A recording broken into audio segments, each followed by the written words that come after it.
America, the land of the free, where all dreams can come true. Well, of course, this country had to start somewhere. But how exactly did it leave its mother country, Britain? I bring you the Treaty of Paris. The Treaty of Paris was signed September 3rd, 1783 by John Jay, John Adams, Benjamin Franklin, and David Hartley in Paris, ending the American Revolution. This document allowed the United States of America to become an independent nation and remains one of the most significant documents in history.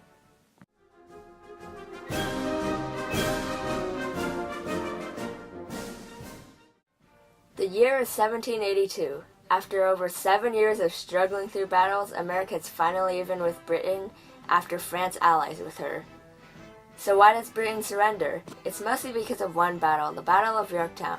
The Battle of Yorktown is the landmark defeat for Britain in the Revolution. Though defeat should be expected in any war, this one was especially humiliating for the British. As said in this novel, they were well aware that the king would find it especially painful as it was the most humiliating event of his reign. However, the king wrote defiantly that the news did not make the smallest change in his views and that he was ready to continue the war. He would not admit defeat. But despite King George III's defiance, Britain doesn't have the money or the resources to continue the war. Most of Britain is ready for it to be over. Thus, George Washington, a famous and influential military leader of the Americans, sends a letter to Sir Thomas Pownall. I wish most heartily with you that this cursed war was at an end, but I despair of seeing it finished in my time. Your thirsty nation has not drank enough of our blood. I am authorized to treat of peace whenever she disposed to it, but I saw inconveniences in meeting and discoursing you on the subject, or with anyone not avowed by your ministry, I having already experienced such in several instances. This leads to a conversation of letters including people like John Jay, John Adams, Henry Lawrence, Benjamin Franklin, and other influential government figures as they try to negotiate peace and persuade the other side. These letters are one of the only forms of peaceful communication between Britain and America. One of the most powerful letters in this chain is written by Benjamin Franklin to Samuel Cooper. We have no safety but in our independence. With that, we shall be respected and soon become great and happy. Without it, we shall be despised, lose all our friends, and then either be cruelly oppressed by the king, who hates and is incapable of forgiving us, or having all that nation's enemies for ours, shall sink with it. Eventually, they come to a common agreement that they all want peace. The peace negotiations continue through the summer of 1782. Adams, Franklin, Jay, and Henry Lawrence for the United States and Richard Oswald for Great Britain eventually come up with a preliminary treaty, which is ratified by Congress on April 15, 1783.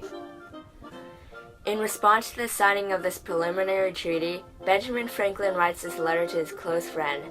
At length we are in peace. God be praised, and long, very long may it continue. All wars are follies, very expensive and very mischievous ones. When will mankind be convinced of this and agree to settle their differences by arbitration? Were they to do it even by the cast of a die, it would be better than fighting and destroying each other. This letter is Franklin's victory cry, not because America had won the war, but because it was over. On April 11, 1783, Congress ceases fighting, and soon after, Washington orders his army to do the same. This marks the end of the violence and brings peace to the people. The Continental Congress finally names a 5-person party consisting of John Adams, Benjamin Franklin, John Jay, Thomas Jefferson, and Henry Lawrence to negotiate the treaty.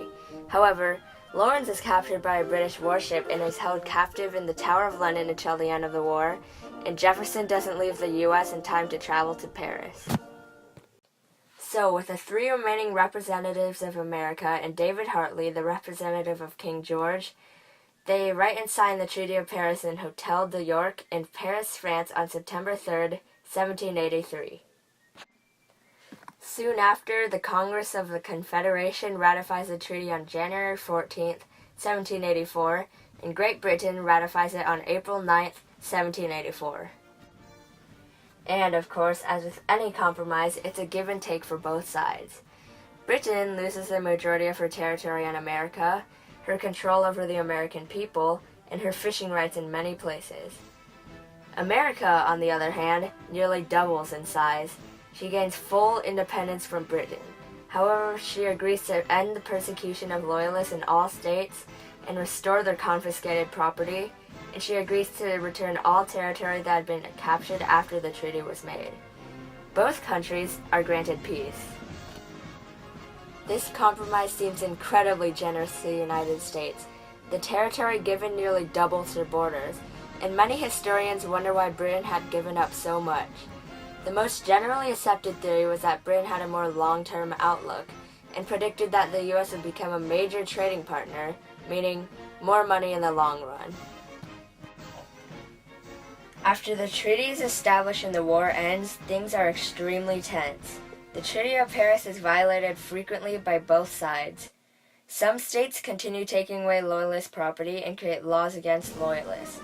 Britain fails to surrender all forts in the U.S. They keep hold on 9 forts, claiming that the area surrounding them is extremely tense because of the United States government's failure to compensate for debt. In time, though, most of these issues are resolved peacefully. The long-term impact of this treaty is pretty easy to imagine. Think about what this world might be like today if the United States hadn't existed. The U.S. was the first major modern country to establish a successful democratic government, and since then, many other countries have taken inspiration from our Constitution to create their own governments. It was the U.S. that ended World War II. It was the U.S. that first landed on the moon. It was the U.S. that, although done before by many other countries, abolished slavery through its Civil War. And it was the Treaty of Paris that made this possible. The Treaty of Paris did not only end a war, but out of the ashes created a brand new country that would grow to become the U.S. we know today.